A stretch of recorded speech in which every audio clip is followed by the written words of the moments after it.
Hello and welcome to Bored and Confused, where I review shows based on two criteria. One, was I bored? Two, was I confused? Today's show is Cable Street, a new musical playing at 59 East 59 Theaters as part of their Brits Off Broadway festival. Now, Brits Off Broadway is this really cool festival that 59 East 59 has been doing every year for around the past 20 years. They bring over a variety of shows that have been playing on the West End and beyond and present them in their three theaters, which range from about 50 seats up to 200 seats. The festival just kicked off this year. It runs through June 28th, and the first show in the larger 200-seat space, Theater A, is Cable Street, which is a very ambitious new musical that I was excited to see. If you're enjoying these reviews, please like, comment, and subscribe. It really does help. So, what did I know about this musical going in? Honestly, nothing. I knew it was new, I knew it was coming over from England, and that was enough. I wanted to learn more, so I reached out for press tickets to see it. Cable Street has music and lyrics by Gilvin and book by Alex Kanefsky. The director, Adam Lenson, also runs a series in London called Signal, a kind of laboratory concert series for new musical writing. As I understand it, one of those Signal concerts featured a song that Gilvin had written about Cable Street, right around the time Alex Kanefsky was thinking about writing a show on the same subject. The two were introduced, more songs got written, and eventually they were commissioned to develop the full musical that we now have. The show had its world premiere at Southwark Playhouse Borough in February and March of 2024, and it sold out even before previews began. They then brought it back to Southwark Playhouse Elephant venue that fall. Then earlier this year, January through February of 2026, it had a run at the Marylebone Theatre in London, a relatively new company that has done a lot of Jewish-themed programming. And now it's making its US debut here at 59 East 59th, running April 26th through May 24th as the opening show of Brits Off Broadway 2026. So, what is Cable Street about? Now, Cable Street is inspired by a real historical event from October 1936 when residents of Cable Street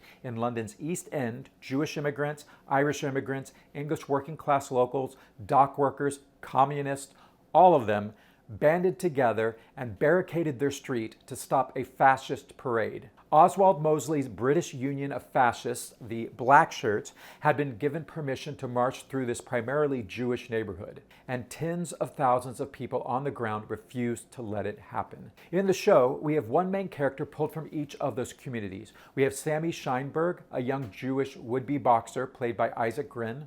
Mairead Kenny, a young Irish woman who wants to be a poet working in a Jewish bakery, played by Lizzie Rose Essen Kelly.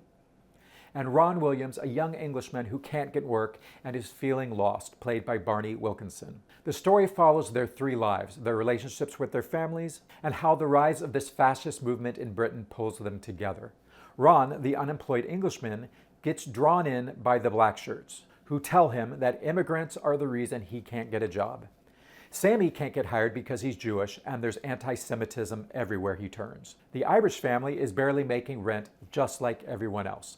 There's also a framing device. A contemporary American woman comes to East London to take a walking tour of the Cable Street area, hoping to reconnect with her late mother. The tour becomes our doorway into the 1930s. Let's start with positives. This is a very ambitious show, and it's done with a small ensemble of about 13 actors, each playing at least 3 roles. They play all the Jewish residents, all the Irish residents, all the English residents, the fascists and the communists and the police. Considering how confusing it could be, the actors are very clear with their dialects, and the director, Adam Lenson, does a great job moving this ensemble around a very small space. I was really impressed at how clear the narrative was despite these limitations of the space and the size of the company.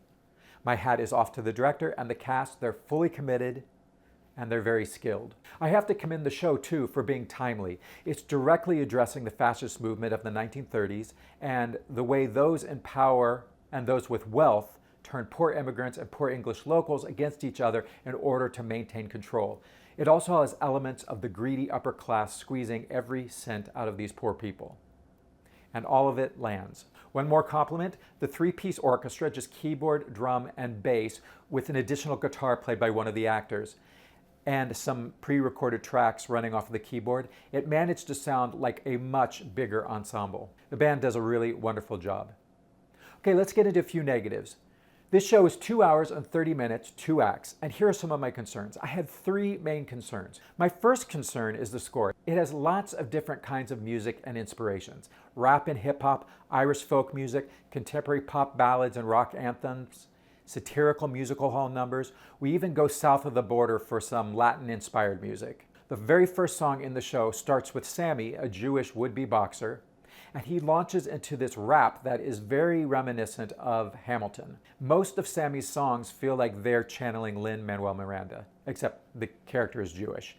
And I was confused right from the start as to why this kind of music was telling this story. I understand that writing all of your music in the 1930s style might not be the way to go if you want to appeal to a modern audience, but a show like Hamilton has a reason for what it's doing. Lin-Manuel Miranda is comparing the founding fathers to current immigrants, black and brown people. So he's using the music of contemporary black and brown artists to draw that parallel. And with Hamilton specifically, the character is famously verbal, a man who used words to find a place for himself in the world. He had so many words in his head, so much to say that he had to rap to get them out. That's why Hamilton works so well. You see it and you go, of course Hamilton raps. But I didn't understand why this boxer, Sammy, who isn't characterized as an especially educated or especially verbal person, was rapping. He's not the only immigrant on stage, so why him? Why this style for this character? When the rap started, I went, oh no, are we going to be doing Hamilton for the whole show? Fortunately, no, it's just Sammy who's stuck in Hamilton. Mairead, the Irish girl who wants to be a poet, takes the Irish folk songs she detests and turns them into more contemporary musical theater. And now Ron, the Englishman who's lost, leans into something that's more pop and rock. So you're not just giving each character their own musical identity, you're putting them in 3 different musicals. Now that's the issue with the score. It feels like a bunch of different shows. And I feel like if you want to write a song similar to Hamilton, don't reference Hamilton. Reference what Hamilton referenced. Go back to the 80s and 90s hip hop. There were also moments where the tone of a song felt like it was trying to be comedic when I'm not sure if it was supposed to be. The BUF anthem was one where it's sung in a 90s boy band style, and it felt like it might have been going for laughs, but I wasn't really sure. A more technical note that ties into this idea, a lot of these songs aren't characters singing to each other to convince each other of something. They aren't A to B arc songs. A lot of them are characters who get upset about how they're being treated and then turn downstage and sing about how they're feeling. Or sometimes they exit angrily and someone else sings about this situation.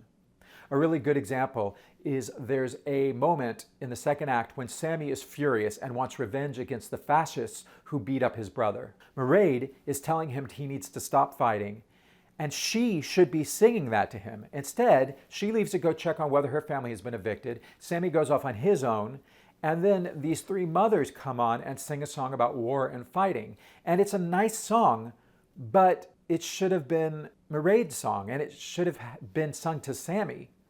My second concern involves the book. The book is working so hard to give us all the historical and political information that we spend most of the first act on exposition.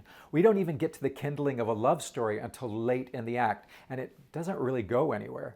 In the second act, we get a kiss, and then the relationship still doesn't go anywhere. There really is no love story. And the majority of the show is focused on the historical and the political, and it's working so hard to make the modern parallels that we have no time for the personal relationships. And that's a problem in any play, but especially a musical. A musical should be a human story set inside a historical moment. Here it feels like we're learning the history of the moment, and the personal becomes secondary. It would be like watching Les Miserables and walking out feeling like you understood the precursors to the French Revolution. That's not what Les Mis is. Les Mis spends very little time on that. It tells you people are unhappy, and then it focuses on a man who was imprisoned for stealing bread and his daughter and their new identity he's hiding inside. It's a personal story inside a historical moment. Cable Street is currently the inverse, and there's a framing device set in modern day. An American woman from the East Coast has come to London to take a tour of East London in hopes of reconnecting with her deceased mother. And I don't think the framing device is doing enough work to really justify itself. There's a small surprise at the end that is set up, but it's not really the cost of cutting back and forth to modern day. I feel like if you're going to use a framing device, use it the way Hamilton uses Aaron Burr, to actively comment on the story, to help us shift in time and place. Otherwise, it's just overcomplicating the show. Number 3, the size of the cast. My third issue is, I touched on this, the story needs Les Mis. It needs a huge stage. It needs a huge cast. It needs a giant barricade. It's written like an epic story. It doesn't span decades the way Les Mis does, but it is epic. And although the actors are very talented and the director is very creative, it becomes a little comical when one actor is a pacifist Jewish father one moment and he puts on a hat and becomes an angry fascist the next. The whiplash gets in the way. You also have a lot of women playing police and fascists, and they don't read as dangerous in the same way that men would, and that pulls me out of it. So, was I bored? Yeah, I got a little bored with these characters because there was so much talking about fighting and getting a job and fighting the fascists and fighting the rich man and fight, and not enough of a personal story. I started to not really care about these characters the way I needed to. Was I confused? Yes. My main confusion was about the score. Why are we doing this kind of music for this kind of story? And how is it serving the narrative? I never really landed on an answer. So to wrap it up, Cable Street has some really strong moments. The performers are fantastic. The band sounds 3 times its size, and the director is doing real magic with very little. But the score doesn't feel of a piece, and the book is leaning too hard on history at the expense of the people, and the scale of the storytelling outgrows the scale of the production. It feels like a promising work that hasn't fully realized itself yet. What are some reasons you should see Cable Street? If you like big singing, if you are drawn to this period of history, if you want to see really talented actors visiting from London, go check out Cable Street at 59 East 59th Street Theaters. The subject is timely and the performances are worth the price of admission. And more broadly, please go support Brits Off Broadway. It's such a great way to see what's happening off the West End without having to buy a plane ticket and going to London. The festival itself is one of the best things on the Off-Broadway calendar, so definitely check it out. How can you get tickets? I went on press tickets and I was sitting in the middle of the house in Theater A, which is a perfect view, but honestly, there's not a bad seat in any of the 3 59 East 59 theaters.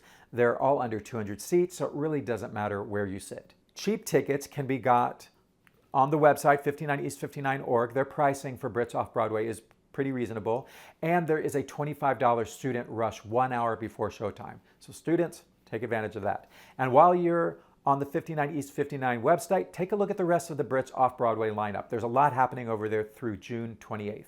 So that's it for this episode of Bored and Confused. Next, I'll be reviewing The Receptionist, playing at Second Stage, and hopefully that'll come out tomorrow. Thank you for watching. Bye. Don't wanna drift away, wanna stay inside the play. Keep me engaged, keep me amused with what's in front of me, 'cause